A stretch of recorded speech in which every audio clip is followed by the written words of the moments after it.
અંબાલાલ દ્વારા આગાહી કરવામાં આવી છે 12 થી 19 માર્ચના હવામાનમાં પલટો આવશે તે પ્રકારની આગાહી કરવામાં આવી છે। હોળી બાદ હળવા માવઠાની શક્યતા વ્યક્ત કરવામાં આવી છે। હવામાન નિષ્ણાંત અંબાલાલ પટેલે ન્યૂઝ 18 ગુજરાતી સાથે વાત કરતા જણાવ્યું છે કે જૂનાગઢના ભાગો, મધ્ય ગુજરાતના ભાગો તેમજ ઉત્તર ગુજરાતના ભાગોમાં અને કચ્છના ભાગોમાં પણ વાદળો આવશે। કેટલાક ભાગોમાં વરસાદી છાંટા પડવાની શક્યતાઓ રહેશે। આ વખતે હોળી આસપાસથી હવામાનમાં પલટો આવવાની શક્યતાઓ રહેશે અને 12 માર્ચથી પ્રી મોન્સૂન એક્ટિવિટી શરૂ થવાની શક્યતાઓ રહેશે। તો દક્ષિણ ભારતમાં પવન સાથે વરસાદ થવાની શક્યતાઓ પણ વ્યક્ત કરવામાં આવી છે। ઉનાળાની શરૂઆતથી જ સૂર્યદાદા છે તે તપી રહ્યા છે, આકરી ગરમી છે તે પડી રહી છે। આપણે વધુ માહિતી મેળવીશું। આપણી સાથે છે હવામાન નિષ્ણાંત અંબાલાલ પટેલ। કાકા, જે રીતે ઉનાળાની શરૂઆત જ ખાસ કરીને અત્યારે જોઈએ તો દરિયાકાંઠાના વિસ્તારોમાં ભેજવાળા પવનો અને સાથે ગરમ પવનો ફૂંકાઈ રહ્યા છે। 39 ડિગ્રી તાપમાન પહોંચી ગયું છે। કેવું રહેશે આ વીક? હાલ અમિત શાહ દ્વારા સંબોધન કરવામાં આવી રહ્યું છે, સીધા જઈશું તે તરફ। साथी ट्रस्टी श्री परेशभाई अमीन, प्रशांतभाई अमीन, हर्षदभाई અને આજના કાર્યક્રમમાં ઉપસ્થિત સૌ ભાઈઓ બહેનો, આપ સૌનું સસ્તું સાહિત્ય વતી હું હૃદયપૂર્વક સ્વાગત કરું છું। આજ ઝવેરચંદ મેઘાણી, રાષ્ટ્રીય શાયર ઝવેરચંદ મેઘાણીજીની આજે પુણ્યતિથિ છે અને પુણ્યતિથિના દિવસે જ 2002 પછી સસ્તું સાહિત્ય દ્વારા એક સાથે અનેક પુસ્તકોના પુનઃમુદ્રણની શરૂઆત થઈ જવા રહી છે। એ મારા માટે ખૂબ આનંદ અને સંતોષની વાત છે। કોઈ પણ સમાજ, કોઈ પણ ભાષા, એનું ગૌરવ, એનું સાતત્ય, એનું અસ્તિત્વ ત્યારે જ ગૌરવમય બને કે જ્યારે એને સંભાળવાવાળા લોકો, આગળ વધારવાવાળા સાહિત્યકારો અને સાહિત્યની પોષણમાં રુચિ રાખવાવાળા પ્રયોજકો સમય સમય પર મળતા રહે। ગુજરાતી ભાઈ બેસી જા, તને સંભળાતું નથી? હો, બેસ જા।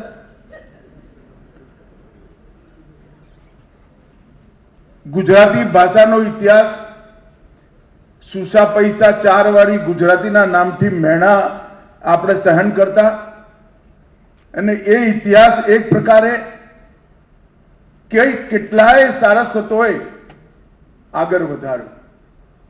હેમચંદ્રાચાર્યથી શરૂ કરી નરસિંહ મહેતા, નર્મદ, ગોવર્ધનરામ ત્રિપાઠી, સુંદરમ, ગાંધીજી, કાકા સાહેબ કાલેલકર, ત્યાંથી રહી અનેક સારસ્વતોએ ગુજરાતી ભાષાને નવી ઉર્જા પણ આપી, એનું આયુષ્ય પણ વધાર્યું અને આજ પૂરા વિશ્વની અંદર ગરવી ગુજરાત જેની કલ્પના નર્મદે કરી હતી એ ગુજરાતીને ગરવી બનાવવાની છે। મિત્રો, હું બહુ નાનો હતો ત્યારે, આમ તો હું ને રઘુવીરભાઈ બંને એક જ ગામના છે। મારા ગામમાં એક લાઇબ્રેરી હતી, મારા દાદાએ જ બનાવેલી અને લાઇબ્રેરીના એક લાઇબ્રેરિયન કંસારા સાહેબ હતા। મને મારું આયુષ્ય, મારી ઉંમર ખબર નથી એક્ઝેક્ટ, પરંતુ 5-6 વર્ષનો હઈશ। એ વખતે પણ હું સવાલો ઘણા પૂછતો તો કંસારા સાહેબને મેં પૂછ્યું કે આ વાંચવાની આદત બહાર રોજ અહીં મૂકી જાય છે, શેના માટે? ત્યારે એને મને એક વાત સમજાવી હતી કે શેઠ, વાંચનની યાત્રા કુતૂહલથી શરૂ થાય, કુતૂહલથી જિજ્ઞાસા સુધી પહોંચે, જિજ્ઞાસાની સંતૃષ્ટિથી રસની જાગૃતિ સુધી પહોંચે, રસની જાગૃતિથી જ્ઞાન પ્રાપ્તિનો માર્ગ આવે અને અંતે મોક્ષ પણ જ્ઞાનના માધ્યમથી વાંચન જ લે। ને બહુ નાનપણમાં કંસારા સાહેબે વાંચનની આ યાત્રા મને સમજાયેલી અને એક બાર મનમાં જડબે સલાક બેસી ગઈ હતી કે જીવનનું કલ્યાણ કરવું હોય તો વાંચન સિવાય કોઈ બીજો ઉપાય નહીં. ને મેં અહીં આવતા પહેલા આજે સવારે જ મારા નિત્યક્રમ પતાઈ જ્યારે હું વિચાર કરતો હતો મારા 60 વર્ષના જીવનમાં જે કંઈ કરવાનો પ્રયાસ કર્યો, કદાચ એ નાનકડા ગામમાં હોય એ લાઇબ્રેરી ના હોત તો હું ક્યારેય ના કરી શકત.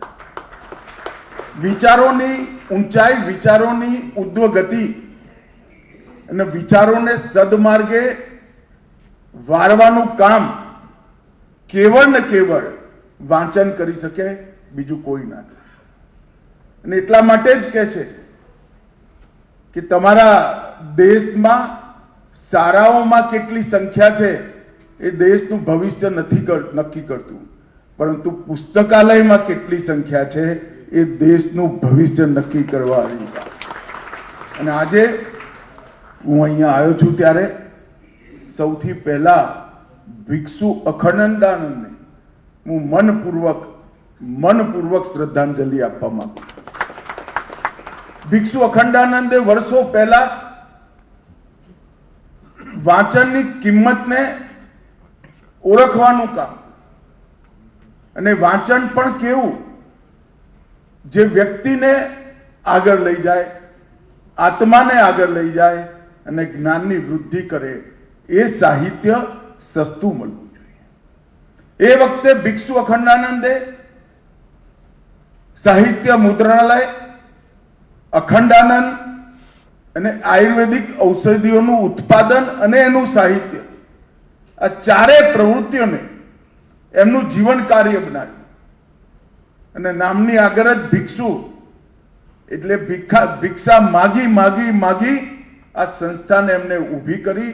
મિત્રો, આજે એક હમણાં જે વૃત્તચિત્ર બતાવ્યું એમાં ભદ્રનું એક મકાન જોઈને તમને થાય કે આ કેમ બતાવ્યું છે, પણ એ જમાનામાં ભદ્રનું આ મકાન બનાવવું એ કોઈના એક જીવનમાં શક્ય નથી. એ ભિક્ષુ અખંડાનંદે કરીને હું લગભગ 20-21 વર્ષની ઉંમર સુધી અખંડાનંદનો અખંડ વાચક રહ્યો છું. મારા ઘરે અખંડાનંદ હું જન્મ્યો એ પહેલાથી આવું. અને અખંડાનંદ સાત્વિક સાહિત્ય પીરસવાનું અને સાત્વિક સાહિત્યની સાથે સાથે બાળ મનને ઘડતર કરવાનું અને મોટા માણસોને સમાજની અંદર સેવાનો સંદેશ આપવાનો, એ અખંડ રીતે જો કોઈએ કામ કર્યું હોય તો અખંડાનંદે કર્યું છે. અને મિત્રો, આજે હું રાજકારણમાં કામ કરતા કરતા દેશનો ગૃહપ્રધાન બન્યો. એટલે પરેશભાઈ, પ્રશાંતભાઈ, હર્ષદભાઈ આવીને મને ચેરમેન બનાવી દીધો. પણ હું આ ત્રણેય ટ્રસ્ટીઓને ખૂબ ખૂબ અભિનંદન આપવા માંગુ છું કે એમને કપરા કાળમાં ભિક્ષુ અખંડાનંદની સાધનાને જાળવી રાખવાનું કામ કર્યું અને આગળ વધ્યું. આવી સંસ્થાઓ જેમાં નફો એ સંસ્થાનો ઉદ્દેશ ના હોય. પુસ્તકો પણ જ્ઞાનને પ્રેરિત કરવા વાળા પુસ્તકો, જ્ઞાન આપવા વાળા પુસ્તકો છાપવાના હોય અને સસ્તા વેચવાના હોય, એ સંસ્થા ચલાવી એટલે લોઢાના ચડા ચાવવા જેવું કામ છે.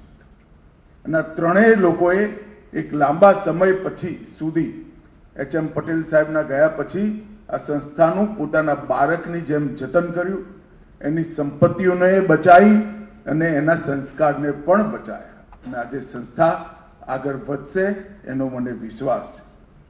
મિત્રો, જબ સસ્તું સાહિત્યની આપણે વાત કરીએ ત્યારે સસ્તું સાહિત્ય અનેકવિધ પુસ્તકો જીવનને આગળ વધારવા વાળા, ભક્તિની સીધી સાદી સમજ આપવા વાળા, આધ્યાત્મનો વ્યવહારુ જ્ઞાન આપવા વાળા અને ભારતના ધર્મ પુસ્તકોમાં જે નીતિ પડેલી છે એ નીતિની સરળ વ્યાખ્યા કરવા વાળા પુસ્તકો. મેં પણ વિદુર નીતિ અને ચાણક્યનું અર્થશાસ્ત્ર બંને મારી લાઇબ્રેરીમાં સસ્તું સાહિત્યના જ વાંચ્યા છે. અને હું આજે પણ ચાણક્યના અર્થશાસ્ત્રની પ્રસ્તાવના મને આજે પણ યાદ છે.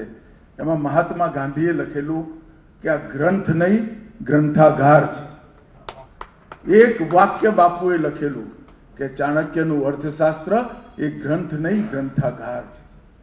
અને એનું એટલું સરળ ગુજરાતી ભાષામાં ભાષાંતરણ અને ભાવાર્થ સાથેનું ભાષાંતરણ સસ્તું સાહિત્ય મુદ્રણાલય એ વખતે કરેલું.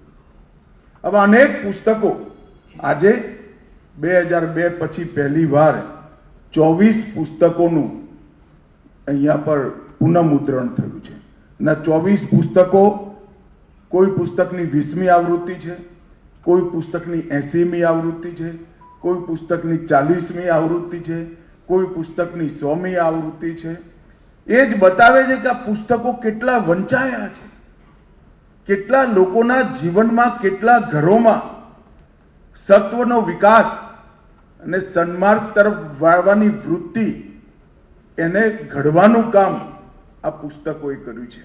અને આજે મને ખૂબ ખૂબ આનંદ છે કે આ 24 પુસ્તકોને આપણે ફરીવાર પુનઃમુદ્રિત કરીએ છીએ. મને વિશ્વાસ છે કે આ ઘટનાની સાથે જ ભિક્ષુ અખંડાનંદે સસ્તું સાહિત્ય મુદ્રણાલય પાસેથી જે અપેક્ષાઓ રાખી છે, સ્થાપના કરતી વખતે જે કલ્પનાઓ રાખી છે, એને ફરી એકવાર સિદ્ધિના રસ્તા પર લઈ જવાનો આપણો માર્ગ પ્રશસ્ત થશે.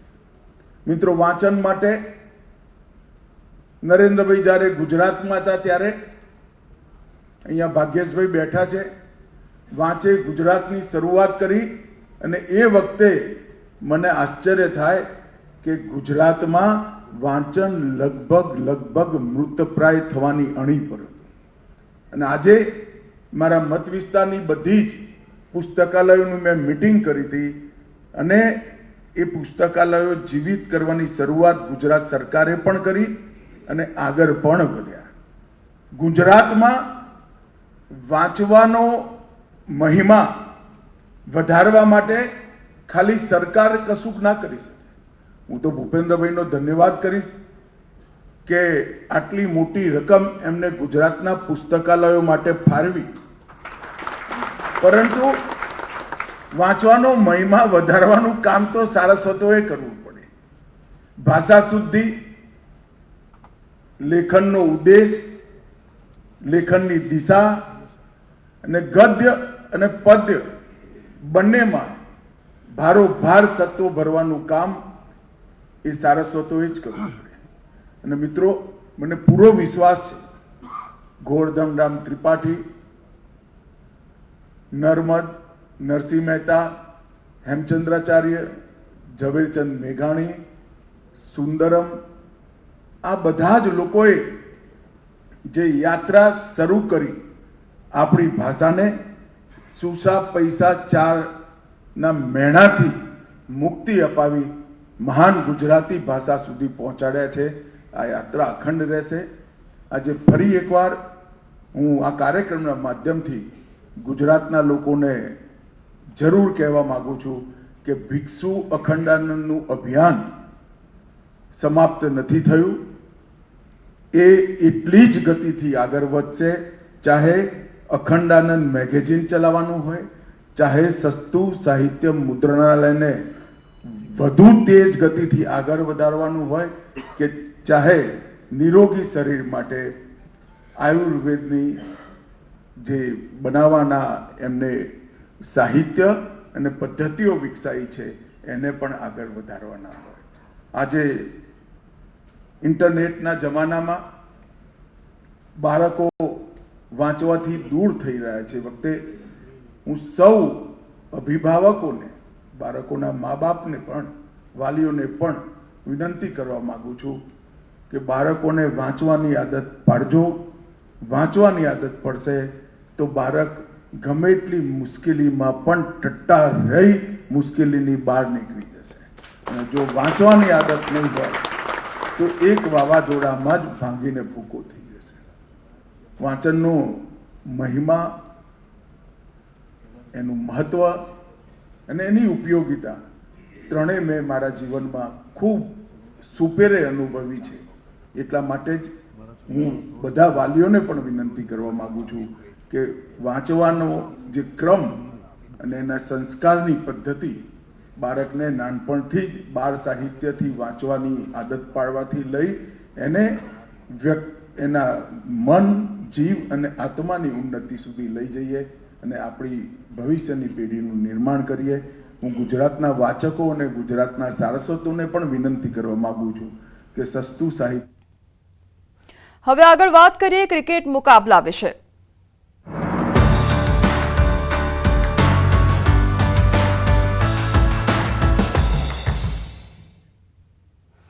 આઈસીસીનો વધુ એક તાજ જીતવા ટીમ ઇન્ડિયા તૈયાર છે અને ફાઇનલમાં ભારત ન્યૂઝીલેન્ડનો મુકાબલો થવાનો છે. દુબઈમાં આજે ચેમ્પિયન્સ ટ્રોફીની ફાઇનલ મેચ અને ફાઇનલમાં ભારતની ટક્કર ન્યૂઝીલેન્ડ સામે થવાની છે. ચેમ્પિયન્સ ટ્રોફીમાં એક પણ મેચ નથી હાર્યું ભારત અને ન્યૂઝીલેન્ડ બંને દમદાર ટીમ વચ્ચે આજે સૌથી મોટી મેચ યોજાવાની છે. આ મેચ દુબઈમાં યોજાઈ રહી છે અને તે બપોરે 2:30 વાગે શરૂ થશે. આ મેચ પહેલા ભારતમાં કપ પાછો લાવવા માટે ટીમ ઇન્ડિયા આતુર છે. બીજી તરફ ન્યૂઝીલેન્ડ પણ મેદાનમાં દમ બતાવવા માટે તૈયાર છે. 25 વર્ષમાં આ બીજી વખત છે જ્યારે બંને ટીમો આ ટ્રોફી માટે ટકરાવાની છે. વર્ષ 2000માં જ્યારે સૌરવ ગાંગુલીની કેપ્ટનશીપ હેઠળ ભારતીય ટીમ ન્યૂઝીલેન્ડ સાથે ટકરાઈ હતી ત્યારે તેને હારનો સામનો કરવો પડ્યો હતો. માત્ર 2000માં જ નહીં, ન્યૂઝીલેન્ડે 2021માં WTC ફાઇનલમાં વિરાટ કોહલીની ટીમ પાસેથી આઈસીસી ટ્રોફી પણ છીનવી લીધી છે. આ ત્રીજી વખત છે જ્યારે બંને ટીમો આઈસીસી ટ્રોફી માટે એકબીજા સામે ટકરાશે. તો ભારતીય ચાહકો આશા રાખી રહ્યા છે કે રોહિત બ્રિગેડ ન્યૂઝીલેન્ડને હરાવીને ચેમ્પિયન્સ ટ્રોફી 2000 અને WTC ફાઇનલ 2021ની હારનો બદલો લેશે. ભારત પાસે ક્રિકેટના ઇતિહાસને સુવર્ણ અક્ષરોમાં લખવાની શ્રેષ્ઠ તક છે. દુબઈમાં રમાનારી ફાઇનલમાં ભારતીય ટીમ દરેક પ્રકારે શ્રેષ્ઠ સાબિત થઈ છે. ટીમ ઇન્ડિયા ટુર્નામેન્ટમાં 4 સ્પિનરો સાથે રમી રહી છે, જે દર્શાવે છે કે પીચ અને હવામાન અનુકૂળ છે. 20 દિવસથી ટીમ એક જ શહેરમાં છે અને મેદાનથી ટીમના સભ્યો સંપૂર્ણ રીતે પરિચિત થઈ ગયા છે. આ સ્થિતિમાં ભારત પાસે ફેન્સને બહુ મોટી આશા પણ બંધાઈ છે. ભારતીય ક્રિકેટ ટીમે અત્યાર સુધીમાં 6 આઈસીસી ટ્રોફી જીતી છે. કપિલ દેવની ટીમે 1983માં ટ્રોફી જીતવાનું શરૂ કર્યું હતું. ત્યાર પછી 2002માં આપણે ચેમ્પિયન્સ ટ્રોફીના ચેમ્પિયન બન્યા હતા અને વર્ષ 2007માં ભારતે T20 વર્લ્ડ કપ જીત્યો હતો. તો 4 વર્ષ પછી 2011માં પણ વન ડે વર્લ્ડ કપ જીતીને ભારત વિશ્વ ચેમ્પિયન બન્યું હતું. 2 વર્ષ પછી ચેમ્પિયન્સ ટ્રોફીનું આયોજન થયું અને MS ધોનીની ટીમ આ વખતે પણ ચેમ્પિયન સાબિત થઈ હતી. આ પછી 29 જૂન 2024ની જો વાત કરવામાં આવે તો એ દિવસે ભારતે રોહિત શર્માના નેતૃત્વમાં T20 વર્લ્ડ કપ જીત્યો છે.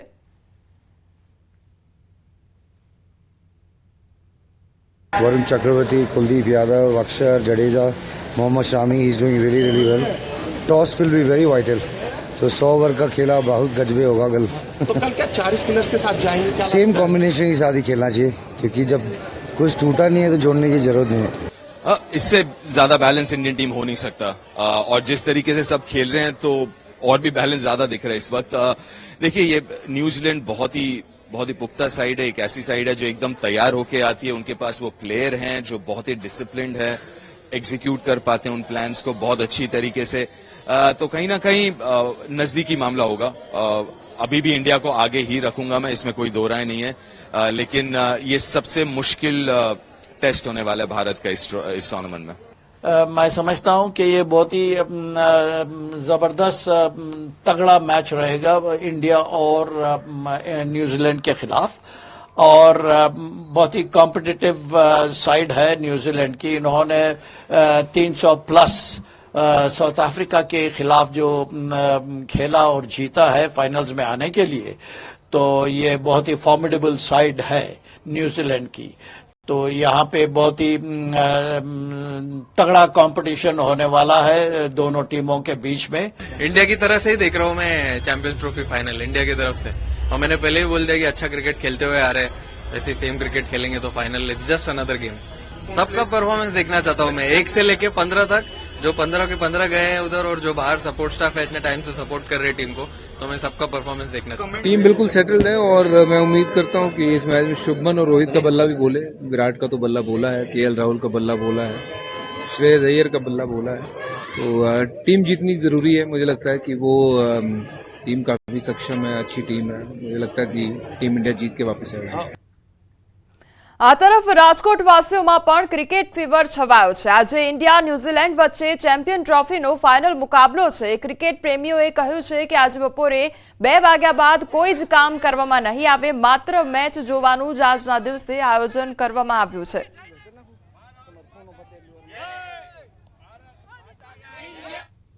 આજે ભારત અને ન્યૂઝીલેન્ડ વચ્ચે આઈસીસી ચેમ્પિયન ટ્રોફીનો ફાઇનલ મુકાબલો યોજાવાનો છે, ત્યારે રાજકોટના ક્રિકેટ પ્રેમીઓમાં પણ એક અનોખો ઉત્સાહ જોવા મળી રહ્યો છે। આજે જે ક્રિકેટ પ્રેમીઓ છે તે અનોખા ઉત્સાહ સાથે જે છે એ ઇન્ડિયન ટીમને ચીયરઅપ કરી રહ્યા છે, એક ઉત્સાહ જોવા મળી રહ્યો છે। શું કહેશો આજના મેચને લઈને, કેવો ઉત્સાહ છે, શું માહોલ છે? ઉત્સાહમાં તો એવું છે ભાઈ કે જોબ ઉપર જવાનું છે, બરોબર, જોબ ઉપર જઈને પણ આપણે કામ તો કરવાનું જ છે, પણ એના વચ્ચે પણ ટાઈમ કાઢીને ઇન્ડિયા અને ન્યૂઝીલેન્ડ વચ્ચેની ફાઇનલ મેચ આજે ચોક્કસ ને ચોક્કસ જોવાની છે। જે રોહિત શર્મા ઉપર અપેક્ષા છે કે આજે કેપ્ટન ઇનિંગની ફાઇનલમાં એ બતાવશે જેમ કે કેપ્ટન તરીકેની કઈ કેપેસિટી હોવી જોઈએ। બપોર પછીનો કોઈ કાર્યક્રમ નહીં, બસ ખાલી ટીવી સામે ગોઠવાઈ જવાનું। ભારતનો ફાઇનલ હોય એ થોડો મિસ કરાય। આજે ઇન્ડિયાની આખી ટીમ પૂરા જોશ સાથે રમવાની છે અને કે છે ને, ચલો સૌ જીતવા જંગ, બ્યુગોલો વાગે, યાહોમ કરીને કૂદી પડો, ફતેહ છે આગે, ચેમ્પિયન્સ ટ્રોફી હમારી હે, જીતેગા ભાઈ જીતેગા, ઇન્ડિયા જીતેગા। અત્યારે ઇન્ડિયાની પૂરી ટીમ ફોર્મમાં સારી ચાલે છે।